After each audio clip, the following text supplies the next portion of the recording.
सर्दियों के मौसम में और गर्मियों के मौसम में जैसे हमारे कपड़ों में बदलाव होता है, उसी तरह मौसम के हिसाब से हमारे खाने में भी बदलाव होना चाहिए। सर्दियों में आपको क्या खाना चाहिए, आपका खान पान कैसा होना चाहिए, रहन सहन कैसा होना चाहिए, दिनचर्या किस तरह की होनी चाहिए, आज की वीडियो में हम इसके बारे में बात करेंगे। नमस्कार, मैं doctor Himanshu Sharma, Ayurvedic medical officer, और इस वीडियो में आपको बताने जा रही हूँ कि आपको सर्दियों के मौसम में किस तरह का खान पान रखना चाहिए। आइए आज की इस इंटरेस्टिंग वीडियो को शुरू करते हैं।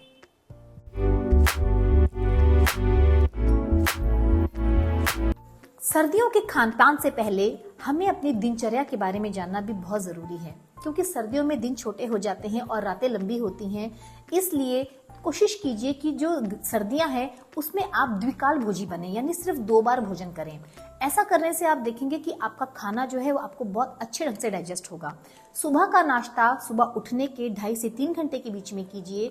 दिन में फल ले लीजिए, या फिर आपके घर में बनाई हुई आपने कोई सर्दियों के लड्डू बनाए हैं, आपने गोंद के लड्डू बनाए हैं, अलसी के लड्डू बनाए हैं, तो दोपहर में वो लीजिए। और जो रात का भोजन है वो सूरज छिपने से पहले लीजिए।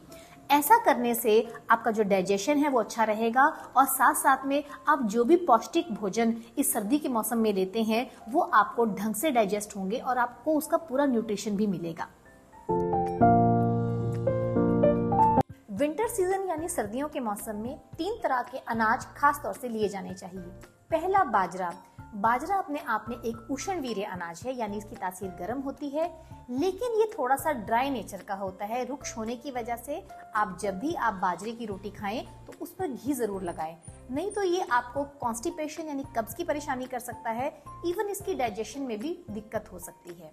दूसरा, इस मौसम में आप मक्की का आटा इस्तेमाल कर सकते हैं, और साथ साथ में आप गेहूं का आटा भी इस्तेमाल कर सकते हैं। गेहूं का आटा भृंगनीय होता है, संधानीय होता है, यानी ये आपके शरीर के वीर एंड टियर को ठीक करने में मदद करता है और थोड़ा वेट गेन करने में भी मदद कर सकता है। लेकिन एक चीज का ध्यान रखें कि सभी तरह के जो ग्रेन्स हैं, सभी जो अनाज है, इन्हें एक साथ मिलाकर ना खाएं, क्योंकि जो आजकल मल्टीग्रेन आटा खाने का जो रिवाज चला है उससे शरीर को किसी भी तरह का पूर्ण पोषण नहीं मिलता, और एक अनाज दूसरे अनाज की जो डाइजेशन है, एब्जॉर्प्शन है, उसको भी हैम्पर करते हैं। तो इस तरह से मल्टीग्रेन आटा ना खाकर हर एक अनाज को अलग अलग ढंग से खाएं, तो उसकी डाइजेशन भी अच्छी रहेगी और आपको उसका पूर्ण रूप से न्यूट्रिशन भी मिलेगा। अब बात करते हैं कि इस मौसम में कौन कौन सी दालें खास तौर से खाई जानी चाहिए। सबसे पहले है इसमें मोठ की दाल, क्योंकि ये उष्णवीर्य होती है और पचने में भारी होती है, इसलिए इस मौसम में इसे लिया जा सकता है। दूसरा, कुलथ की दाल। कुलथ की दाल को भी उष्णवीर्य कहा गया है, यानी प्रकृति में गर्म होती है, और साथ साथ में इसे हजम करने के लिए आप जरूर इसमें घी का इस्तेमाल जरूर करें। इस मौसम में आंवले हमें बड़ी आसानी से मिल जाते हैं। आंवला अपने आप में पंचरसी होता है, और अगर उसमें आप सेंधव नमक लगाकर उसे खाते हैं तो ये षडरसी बन जाता है, यानी इसमें 6 के 6 रस प्रेजेंट होते हैं। आंवला बहुत ही अच्छा रिचेस्ट सोर्स है विटामिन सी का, एंटीऑक्सीडेंट्स इसमें भरपूर होते हैं, और साथ साथ में आपकी इम्यूनिटी को भी इम्प्रूव करता है। इसलिए आंवले को इस मौसम में अपने खाने में ज़रूर जोड़िए। अगर आप इसको हल्का सा स्टीम करके लेते हैं तो ये आपके लिए सबसे ज़्यादा फायदेमंद है। अगर आप इसका मुरब्बा बनाकर इस्तेमाल करते हैं तो भी आपके लिए लंबे समय तक आप इसको ले सकते हैं, लेकिन जब आपको फ्रेश अवेलेबल हो रहा है तो कोशिश कीजिए आप इसको हल्का सा स्टीम करके फिर उसको सेंधव नमक के साथ खाइए, तो ये आपके लिए बहुत ही लाभदायक हो सकता है।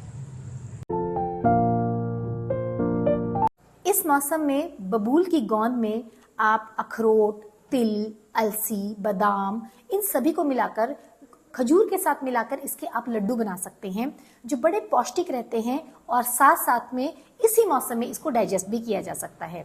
कोशिश कीजिए इस मौसम में आप तिल और साथ में गुड़ का इस्तेमाल जरूर करें, क्योंकि इस ऋतु में हमें मीठा रस जरूर लेना चाहिए।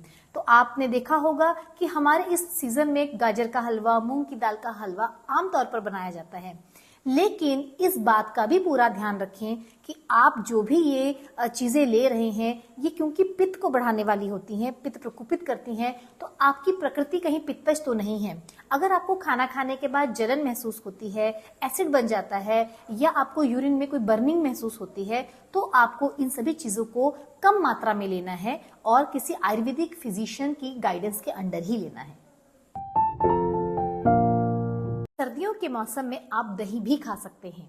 दही क्योंकि उष्णवीर यानी गर्म तासीर का होता है और साथ साथ में ये पचने में भी भारी होता है, क्योंकि सर्दियों में आपकी अग्नि अच्छी है, जठराग्नि प्रबल है, तो इस समय में आप दही भी खा सकते हैं। लेकिन 3-4 चीज़ों का ध्यान रखिए। पहला, दही बासी ना हो। दूसरा, दही रात के समय ना खाया जाए।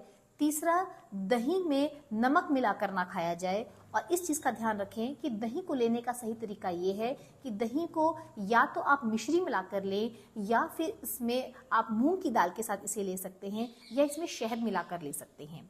तो इस तरह से अगर आप दही का इस्तेमाल करेंगे तो ये आपको सर्दियों में डाइजेस्ट होगा।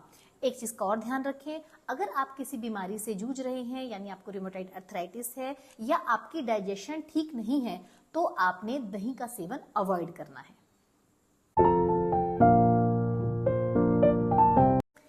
इस मौसम में व्यायाम यानी एक्सरसाइज जरूर करें। सूर्य नमस्कार अपने आप में एक इतनी अच्छी एक्सरसाइज है। ये प्राणायाम और आसन का मिला जुला सा एक कॉम्बिनेशन रहता है। इसकी ज़रूर प्रैक्टिस करें। इससे आपका BMR जो है वो सही रहता है और साथ साथ में आप जो भी भोजन करेंगे, क्योंकि सर्दियों में क्योंकि इस मौसम में ज़्यादा फूड ऐसा खाया जाता है जो पचने में भारी होता है, तो उसकी डाइजेशन और उसकी एब्जॉर्प्शन भी अच्छी हो पाएगी अगर आप निरंतर योग आसन और सूर्य नमस्कार करते रहेंगे। इसलिए विंटर्स में ज़रूर योग प्राणायाम को अपनी लाइफस्टाइल में जोड़ के रखें। सर्दियां होते ही घरों में चाय कॉफी ज्यादा बनने लग जाती है, तो कोशिश कीजिए इस समय आप पानी को हल्का सा गुनगुना करके कम से कम दिन में 3 या 4 गिलास जो है वो गर्म या कोसे पानी के जरूर पिएं, क्योंकि इस मौसम में प्यास कम लगती है और उस कारण से शरीर में पानी की कमी होने लगती है। और क्योंकि जो भोजन होता है वो भी काफी हैवी रहता है, उसकी डाइजेशन में भी समय लग रहा होता है, इसलिए शरीर में पानी का इंटेक होना भी उतना ही जरूरी है। इसलिए कोशिश कीजिएगा कि पानी जो है वो हल्का कोसा या गर्म करके सर्दियों में पीते रहें। अब बात करते हैं कि सर्दियों के मौसम में क्या नहीं करना चाहिए। पहला, दिन में ना सोएं। दिन में सोने से ये आपके मेटाबॉलिक सिस्टम को डिस्टर्ब करता है और बहुत सारी बीमारियों का भी कारण बन सकता है। सर्दियों के मौसम में बहुत रूखा सूखा भोजन ना करें। तीसरा, खाने में सत्तू, छाछ, ठंडी चीज़ें अवॉइड करें और ख़ास तौर से बिटर फ्लेवर की चीज़ें जैसे करेला है, इस तरह के जो स्वाद की बिटर फ्लेवर की चीज़ें हैं उनको भी आप अवॉइड करें। भी किसी चीज़ को खा रहे हैं तो उसकी मात्रा का ज़रूर ध्यान रखिए, उसकी क्वांटिटी का ध्यान रखिए, क्योंकि किसी भी चीज़ को जब एक्सेस लिया जाता है, अति मात्रा में लिया जाता है, तो वो अमृत की जगह विष का काम करती है, यानी फायदा करने की जगह हमें नुकसान करने लगती है। हमेशा अपनी अग्नि का ध्यान रखें। ये ध्यान में रखें कि क्या आप जिस भोजन को ले रहे हैं, चाहे वो कितना ही पौष्टिक है, क्या आप उसको प्रॉपरली डाइजेस्ट कर पा रहे हैं या नहीं। ये सबसे ज़्यादा ज़रूरी है। न्यूट्रिशियस फूड जो है तभी आपके शरीर को लगेगा अगर उसका डाइजेशन ठीक से हो पाएगा। इसके लिए अपने नियर बाय आयुर्वेदिक डॉक्टर से ज़रूर सलाह लें। अगर आपको ये वीडियो पसंद आई है तो इसे ज़रूर शेयर कीजिएगा, कमेंट भी भेजिएगा और इस चैनल को सब्सक्राइब करना भी ना भूलें। आप स्वस्थ रहिए, खुश रहिए, आयुर्वेद को अपनाइए। बहुत बहुत धन्यवाद।